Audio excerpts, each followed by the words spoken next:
নমস্কার বন্ধুরা, শিবানী কিচেনে আপনাদেরকে স্বাগত। আজকে আমি ভাত রান্না করব। এই ভাত রান্না করার জন্য প্রথমে আমি জলটাকে গরম করতে বসিয়ে দিয়েছি।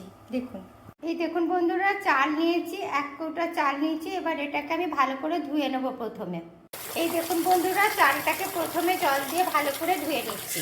জলটা হালকা ফুট চলে এসছে, এবার আমি চালটা দিয়ে দিলাম। বন্ধুরা, চালটা ছেড়ে দিয়েছি, এবার এটাকে ঢাকা দিয়ে দিচ্ছি। দেখুন বন্ধুরা, ফ্যান উপচে পড়ছে, তাই আমি ঢাকনাটা তুলে নিচ্ছি।